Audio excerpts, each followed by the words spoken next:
Broadcasting from the business capital of the world, this is the Podcast Business News Network.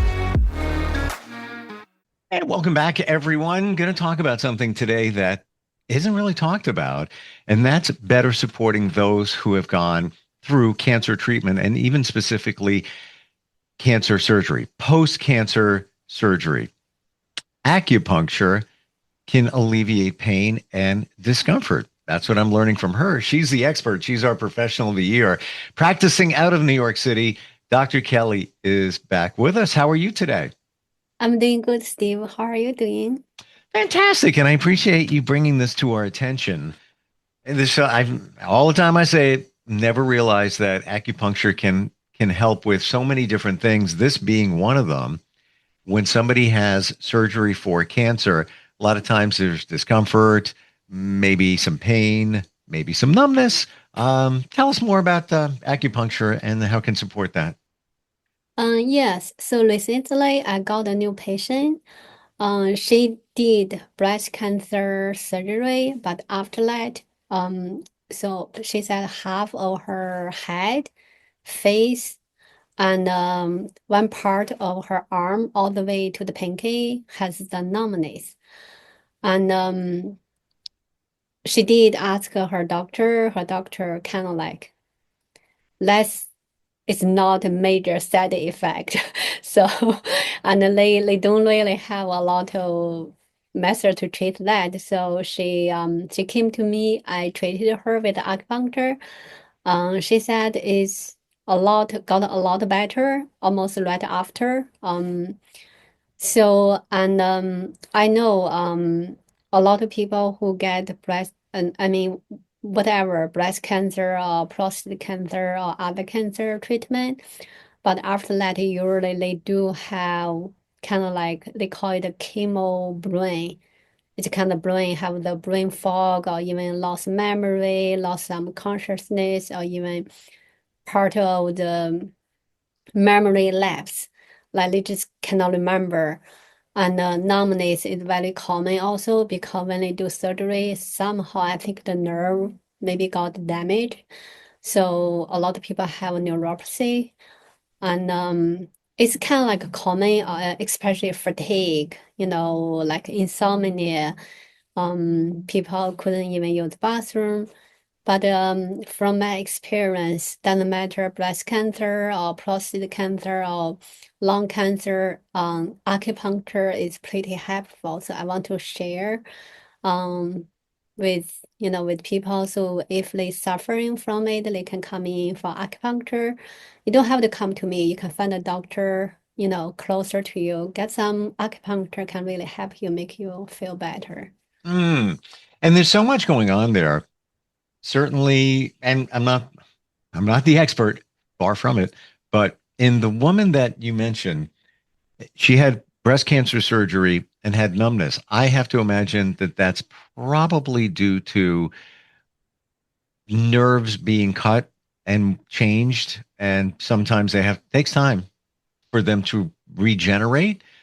Is that what's going on here? I think so, because she even said part of her body very close to where the surgery was, she had even no feelings. So that's definitely about the nerve, right? Our nerve is kind of like control all the feelings, right? You feel pain or you feel hot, you feel cold. But she just literally had no feeling on that specific spot. So I think there is some nerve got damaged. But the good news is like acupuncture, even the nerve got damaged. But acupuncture, when we're doing acupuncture, when we put in the needle on specific acupuncture points, we can stimulate like the neurons. So the nerve kind of like got to wake up. Even the nerve got damaged, but somehow we can rebuild kind of like the past. So the neuron kind of like regenerate. So I think in the past, somehow people may think, oh, as long as if the nerve got damaged, the neuron got degenerated, it's kind of like we cannot go back. But actually, it's not. And from my experience, people, even their nerve got damaged, after we continually, regularly doing acupuncture, basically we stimulate the nerves, right? So then the neuron got regenerated so they can have feelings again, the numbness going away. It's if you didn't, what's your feelings if somebody did not do acupuncture? Would the nerves regenerate? Um, I think maybe they can, but maybe a little bit more slow. And also like you can like doing something like a physical therapy, right? Also, but I think the path is different. The stimulation is different. So I think acupuncture might be a little bit more effective because we have a specific point can go to like our brain, go to because we have so many channels in our body going through everywhere, going to our brain, going through the arm, the pinky. So when you put the needle in specific points, basically all the channels got activated. Basically, we are activated the nerve also. It's kind of. So it's very similar because we have nerves everywhere. We have channels everywhere. When you think about that, they are kind of like a little bit similar. So in that way, and the experience, the fact is when we're doing acupuncture, people who experience the numbness or losing feelings even, they do feel better. They do have the improvement.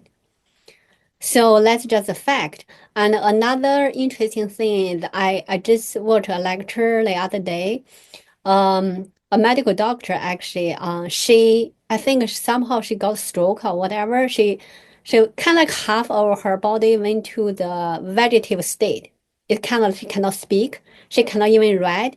She just suddenly kind of became a newborn, knowing nothing. So basically her doctor already kind of like told her mom, she gonna just live, but not gonna be able to walk or talk or write anymore. But her mom didn't give up. She didn't give up. So I think it took her about 8 years. She gained something back. She can talk now. She can write again. So, which is also on the Western medicine side, even the nerve got damaged, but we can rebuild it. But it just take time, and we just need to have like right method to do it. So what's actually going on there in that situation where, let's say somebody has, and even if it's not for post-cancer surgery, but somebody just has numbness, for whatever the reason may be, or discomfort. What's actually going on when you put the acupuncture needles in whatever area you target? Very good question, Steve. So in Chinese medicine, numbness related with we call it qi stagnation. So, we talk about the qi and blood, right? We talk about qi and blood. Qi and blood basically, running in our body continually everywhere. But when part of our area have the qi stagnation, basically the qi kind of like cannot move. That's why people have the numbness, tingling feeling. So somehow when people got the surgery or trauma, even whatever, then they will have the qi stagnation. That's why they feel the numbness or tingling. Like you said, yes, even like yesterday, actually, I got a new patient. She is a nurse. She's a nurse. She works in the hospital. She told me, her C3 to C7, L4, L5 to S1, all got herniated disc. I said, how? She said, by lifting heavy patients. She's a like not very tall, strong lady, but she had to lift up very heavy patient because she's a nurse. That's her job. So by doing that, actually she got basically her disc got herniated and she had the numbness also, she said. She told me she had to on disability for half a year because of that. Wow. So yeah, so in that way she didn't get any surgery, but because of the work, she did. She also got a numbness. That's also qi stagnation. You've mentioned chi stagnation quite a few times before, relating to, I'm going to call it stagnant blood, blood that's not moving. which, all right, now we're talking about potentially causing numbness, but that can also cause discomfort. It sounds like from what you've said before, let's say you have shoulder pain, not numbness, but actual pain. That's chi stagnation as well. If the pain is sharp, it's kind of like stabbing, really sharp pain. We call it blood stasis. So the blood cannot move. That pain is more severe. So if the chi stagnation, usually the pain is like dull. Like so you kind of like you can bear it because it's not so strong as the sharp pain, but it's still annoying. Like you feel discomfort. Actually, I experienced some kind of like numbness tingling long time ago. I forgot which year. It's one of the coldest year in New York. I went outside, didn't wear enough clothes. So one of my arm got numbness after that. It was kind of like annoying and it's come and goes. So at first I didn't really pay attention. I'm like, maybe it's gonna get better in the summer or something. But actually it's lingering a little while. Then I started doing some acupuncture, it went away. So it can be from the cold. So we talk about the cold, right? Chinese medicine doesn't like a cold because cold slow down things. Cold congeal. Cold make things like ice, right? Ice congeal, ice slow down everything. So that's why I always suggest my patients drink something or eat something warm. Don't eat anything cold. Like I explain to them like enzyme, right? Enzyme optimum temperature. When you eat something cold, you lower down the temperature so the enzyme cannot work perfectly. That's why slow down your digestion. That's why you're gonna have like bloating, gassing, even food stagnation. You may have like heartburn, even gastritis, or some people may have kind of like big stomach. So let's root back to spleen deficiency, but spleen deficiency may be due to the cold stuff. So So, a question here. Let's say somebody eats something and usually there's no discomfort whenever they have this one particular food, whatever it may be. But now they're feeling gassy, bloated. They don't understand why. But they had a cold drink with it this time. Could that be the cause? I think definitely like a lot of my like even the people I'm very close with, like they grew up with cold drink, right? Even salad, right? People in America really like salad. They think, oh, salad is healthy. I explain to them, yes, salad is vegetable, it's healthy, but it's first it's raw, second it's cold, right? Your salad stored in the fridge, so it's cold and it's raw. So basically, when you eat that salad, your body have to first warm them up, second have to cook it up. So let's basically take a lot of energy from you already. Second, lower down the enzyme temperature. So then you are trying to eat food to take the nutrition, but when you eat something cold and raw, actually you are lower down, the energy from your own body, and your body cannot really digest that. That's why people have the food stagnation, and that happen to a lot of people actually, especially young kids. Like suddenly they got a stomach ache, they couldn't move, they so much pain, their parents have to go to the school to pick them up because they always drink ice cold drink, always eat something cold. Not always, I mean majority of the time. That's the culture of America kind of, you know. But it does give people a lot of problem. But some people didn't realize, like you said, I eat something cold, I have bloating gassing, but I don't even know, oh, actually that's from the cold thing I'm drinking and eating. But it is. So here it is, basically winter in many areas of the country. And you're going outside. I know you're in New York. I'm in the New York area. It was 18 degrees the other morning.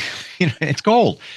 Would you say during the winter, it's a very good idea because of the cold, we're obviously going to be cold, to drink warm beverages. Would that better support our bodies? Yeah, first, warm thing can give you the energy almost right away. When you compare with the cold stuff, right? Hmm. Just very simple. The hot stuff has more energy, dynamic energy than the cold stuff.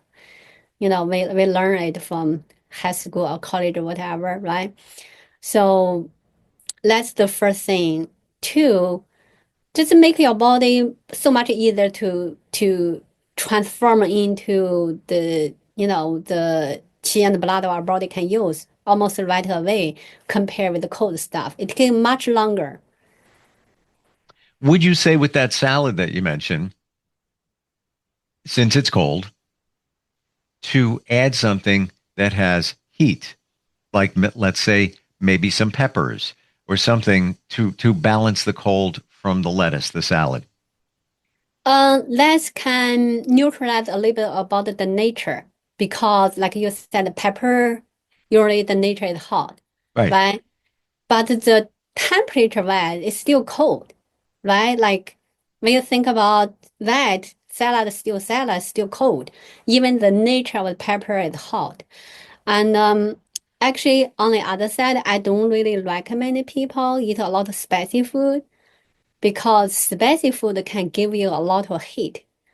That can make people have the stomach pain. Actually, like yesterday, the new patient, she had the gastritis. I asked her, "Do you eat a lot of spicy food?"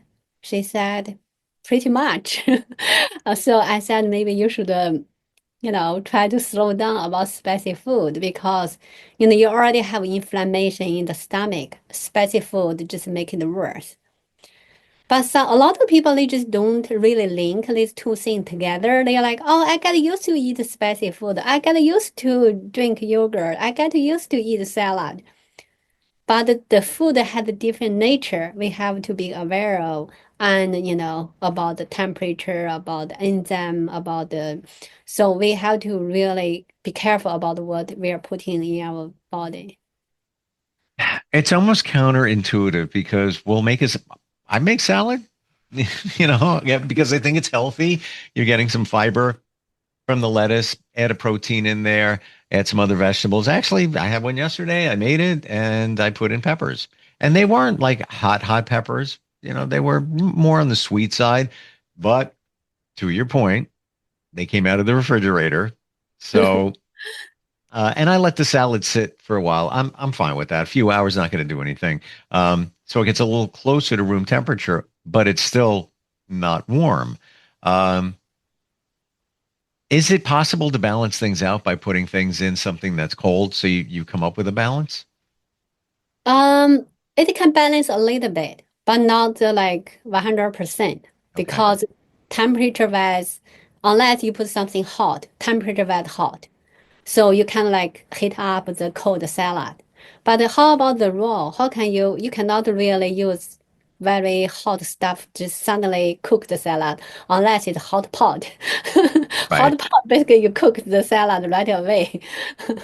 I don't know. I don't know about anybody else, but if I'm going to have lettuce, warm lettuce doesn't really work for me. It's just kind of weird. Maybe room temperature. Well, let's go there.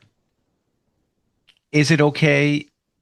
Let's say you have a head of lettuce, you take it out of the refrigerator, you leave it. Now it's room temperature. It's not cold anymore. Is it still considered a cold food? Um, well, so if you leave it outside for a little while, it's not so cold, but it's still raw. You cannot Okay. change the raw nature to cooked nature, right? Okay. Now I'm seeing it more. Okay. So really what we're talking about here is it warm and it needs to be actually cooked. If it's raw, like lettuce, even room temperature, regardless, is that still considered cold? Kind of, yes. Okay. Gotcha. Yeah. Just Hmm. raw food take more energy for the enzyme to break it down. Gotcha. All right. Learning. We're learning here today. What else do you want people to know about hot and cold foods or um, acupuncture supporting post-surgery patients? I would say when people get the cancer treatment, I would suggest them to get acupuncture. Like, you don't have to, again, come to me. You can get any good acupuncturists to do some acupuncture to, alleviate the fatigue, the Okay. discomfort, the numbness, So in that way, you can fight with the cancer treatment because cancer treatment is very brutal. It's Mm, kill a lot of even normal cells. That's why people feel very like fatigue, mess up their digestion, even because a lot of normal cells got killed. Also, your body just not functioning very well anymore. So you need the extra help to restore like the balance back, especially people who got the nerve, damage. And also, of course, the food. If you used to get the cold food, please switch to the warm food, warm drink. And you definitely can feel better because all my patients who came to me, doesn't matter it's cancer treatment or whatever, after that, they do feel so much better. Like they feel more energy, they feel they don't need much caffeine anymore. Their sleep getting better, like less bloating, like less gassing. So you just switch and see. You can feel the difference. mm. Wow. What was your call it the aha moment about the cold and the hot food?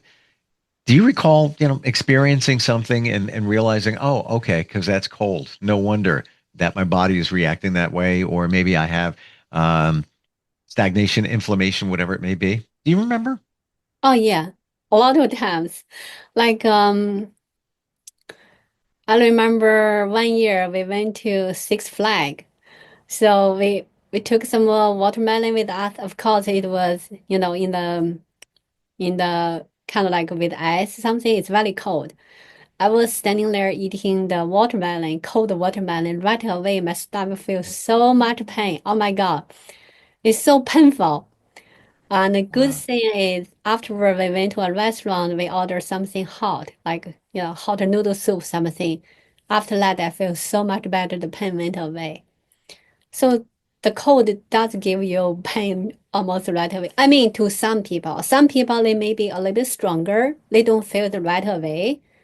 But that's even bad because that means the cold store in your body, right? But to me, I feel right away, I know, oh, it's the cold. It's a cold food.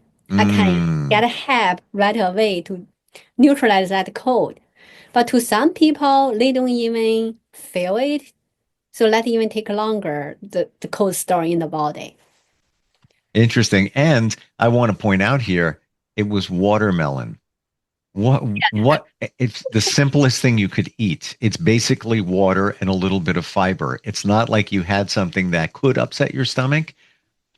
So how could watermelon upset your stomach? But to your point that it was cold. And the other night I had chicken noodle soup. It was so good. And I felt so good after it too. So I think there's something. And you mentioned soup. I was going to ask you about that. What about soup, especially here in the winter? Sounds like that's a good thing.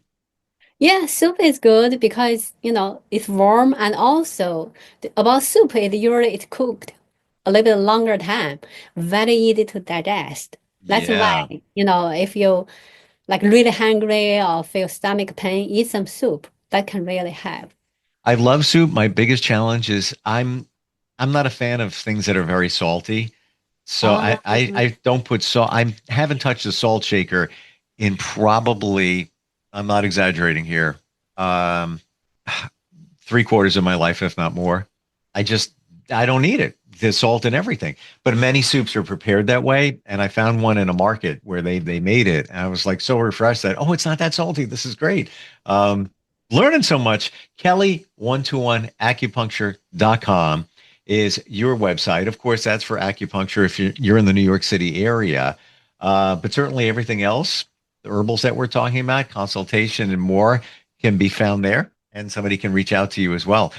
Thank you so much for all the insight today, Dr. Kelly. Always learning with you, and I really appreciate it. Thank you, Steve. We'll be right back.